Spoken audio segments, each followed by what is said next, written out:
परंपरा, प्रतिष्ठा, अनुशासन। राधा की अभी अभी शादी हुई थी और वो अपनी इस शादी से बहुत खुश थी, क्योंकि राधा के बहुत सारे अरमान थे और उन अरमान में से एक अरमान था अपने पति के साथ नाइट आउट करने का।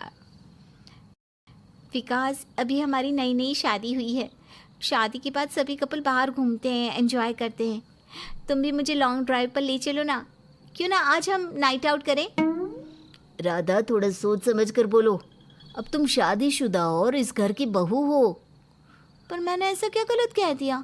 आप मेरे पति हैं और मेरे पति से तो मैं अपनी मन की बात कर ही सकती हूँ ना। हाँ, पर हमारे घर में कुछ नियम, कायदे, अनुशासन है। तुम्हें जैसे तुम्हारे मायके में फ्रीडम मिली थी ना, शायद वैसी फ्रीडम तुम्हें ना मिल सके, पर प्यार बराबर मिलेगा यहाँ पर। इसलिए तुम अभी सो जाओ, क्योंकि इस घर की बहू रात को घर से बाहर नहीं निकलती। इतना बोलकर विकास हंसकर सो जाता है। राधा अपनी पति की बात सुनकर बहुत हैरान होती है, पर कुछ नहीं कहती और खुद को अपने परिवार वालों के साथ ढालने की कोशिश करती है। अब अगली सुबह राधा की जिठानी कोमल हमेशा की तरह घर में सबसे पहले उठकर पूजा पाठ करती है और रसोई में नाश्ता बनाने लगती है। कुछ देर बाद पूरा परिवार एक साथ नाश्ता करने के लिए बैठता है, पर अब तक राधा की तो आँख ही नहीं खुली थी। पूरा परिवार यहाँ है, सिवाय छोटी बहू के। छोटी बहू की तबीयत तो ठीक है ना? वो अब तक नाश्ते के टेबल पर क्यों नहीं आई? हाँ पिताजी, सब ठीक है। बस राधा के सर में ना हल्का दर्द था, तो मैंने उसका नाश्ता उसके कमरे में रखवा दिया है। आप फिक्र मत कीजिए, कल से आपको राधा परिवार वालों के साथ ही नजर आएगी। बड़ी बहू, अभी तुम्हारी सास घर पर नहीं है, इसलिए तुम्हें ही घर की जिम्मेदारी उठानी है। और छोटी बहू को इस घर के तौर तरीके बता देना। चलो सब नाश्ता करो। इतना बोलकर सब जैसे ही नाश्ता करने के लिए बैठते हैं, तभी वहाँ राधा अंगड़ाई लेती हुई आती है और सभी घर वालों को नाश्ता करता देखकर उनसे कहती है, अरे आप सब इतने जल्दी उठ गए और नाश्ते के लिए भी बैठ गए? अभी तो सिर्फ 7 बज रहे हैं और मुझे किसी ने बताया भी नहीं। वो तो अच्छा हुआ कि आज मेरी आँख जल्दी खुल गई। खैर, सब नाश्ता कर ही रहे हैं तो मैं भी बैठ जाती हूँ। बड़ी बहू, ये सब क्या है? तुम तो कह रही थी कि छोटी बहू के सर में दर्द है और तुमने उसका नाश्ता उसके कमरे में भिजवा दिया है। पर बहू तो नींद से उठकर अभी आ रही है। और छोटी बहू, तुम इस घर की बहू हो, तुम्हारी भी कुछ मर्यादाएं हैं। बड़ी बहू को देखो कैसे साड़ी में है और सर पर पल्लू रखे हुए हैं, और एक तुम्हें देखो जिसे कोई शर्म लिहाज ही नहीं है। माफ़ करना ससुर जी, मुझे यहाँ के तौर तरीके नहीं पता, पर आइंदा से आपको कोई शिकायत नहीं मिलेगी। मैं अभी तैयार होकर आती हूँ। बेचारी राधा को ससुराल आए कुछ ही दिन हुए थे कि वो अपने ससुर से डांट खा लेती है, जिसके बाद उसका पूरा दिन मनहूस की तरह गुजरता है। साथ ही साथ घर में रहकर राधा को अपने ससुराल की प्रतिष्ठा, मान, सम्मान और मर्यादा के बारे में भी खूब सारी जानकारी मिलती है। दीदी, आप सारा दिन इस साड़ी में, वो भी सर पर पल्लू रखकर कैसे रह लेती हैं और घर का सारा काम भी कर लेती है? मेरा तो आज पहला दिन है और पहले दिन ही मेरी हालत ख़राब हो गई। आज तो मुझे अपने मायके की बहुत याद सता रही है। शादी के बाद ही लड़कियों को अपने मायके की कदर होती है, और ये घर तो ऐसा है कि जिसमें बेचारी बहू को खुलकर सांस लेने की भी इजाज़त नहीं है। इस घर की औरतें अकेले घर से बाहर तक नहीं निकल सकती। अपने पतियों के साथ कहीं जाना हो तो घर वालों से इजाज़त लें। हर समय साड़ी में घूमो और घर में काम करो।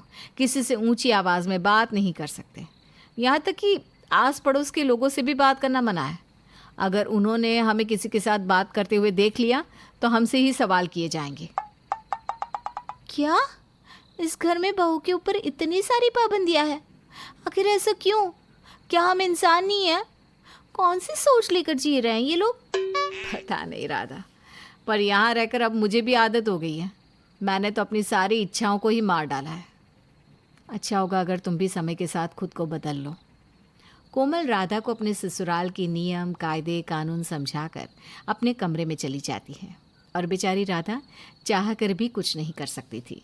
तभी उसके एक दोस्त का फ़ोन आता है और राधा अपने दोस्त से काफ़ी देर तक हंसते हुए बातें करती है। ये सब उसका ससुर शंकर देख लेता है। बहू, इतनी रात को तुम इतनी देर से फ़ोन पर किससे बात कर रही हो?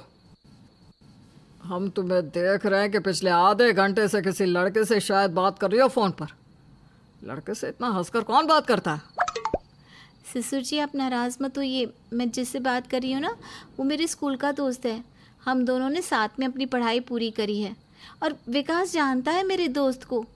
मुझे फ़र्क नहीं पड़ता कि विकास तुम्हारे किसी दोस्त को जानता है या नहीं। ये मेरे घर की मान मर्यादा की बात है और मेरे घर की बहू किसी गैर मर्द से बात करे ये हम बर्दाश्त नहीं कर सकते।